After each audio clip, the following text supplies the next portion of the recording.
So, Stuart, we're aware yesterday, 24th of September, the Chancellor announced the job support scheme, which is replacing the job retention scheme at the end of October. Are we right to compare the two, though? I think they're very different, Matt. I think they've been devised for very different reasons. I think in its simplest terms, the job support scheme under that, if you can't work, there's no support. And there's an immediate hurdle for employers to get over in terms of an employee needs to work for 33% of their usual hours. I think the furlough scheme was very much a blanket, everyone can use it approach, and everyone did.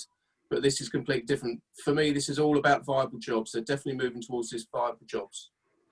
And we're aware that the job retention scheme, so a third of the working population at some point up until the end of June were added onto the furlough scheme.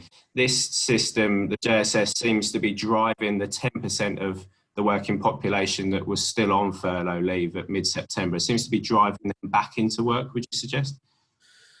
I'm not sure that will work. I think that's the aim, but I still think if you come back to viable jobs, in a normal situation, if you had someone who couldn't work 33% of their hours, you'd probably make them redundant. So I think the support scheme will encourage some short-term working if it's used in combination with the job retention bonus scheme. But if you look at it in isolation and with the funding an employer needs to provide, the short-term working incentive isn't there for them because of the amount of funding they've got to put in themselves. And I don't think we can knock the Chancellor's support over the last 6 months, but our opinion is that this might not hit the sectors that really need it. Would you? I agree. I think with the ramping up of the public restrictions, the timing was absolutely critical for him to get something out there on the new measures. I think some of those hardest hit sectors haven't got viable jobs in there. That's the brutal truth of it. And it won't make business sense for them to bring staff back on part-time because of the funding they have to provide themselves from the support in the support scheme. And that will be your retail, your hospitality and leisure. They'll be the key ones.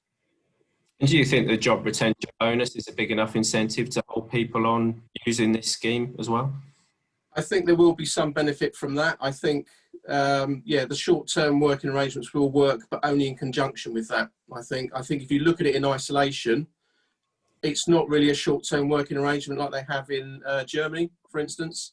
I just don't think the incentive is there for someone to bring someone back on those hours compared to it was under the furlough scheme. Okay. And Stuart, you head up our payroll team. What sort of implications do you think? I know we're waiting for further information to come through on the scheme, but what sort of implications do you think you're going to get for finance teams and management teams for businesses? I think there'll be a lot of initial consultation and consideration and calculations on if it's viable or not. So there'll be a lot of work for us to do there with our clients. It simply won't be as intensive as it was with the furlough scheme because that was literally everyone in that. This is a much more specific route looking at viable jobs, and I'm sure a number of employers will think it's just not viable for them to bring them back because of the funding they've got to put in themselves.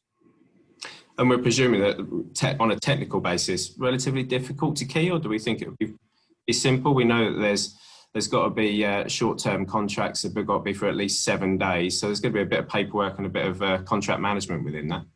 That's the similarities to the furlough scheme. There'll definitely be, because employers will need to consult with employees. And I guess we'll have to speak with our employment law team about that. There'll be work for them in terms of new working arrangements for people that are part-time.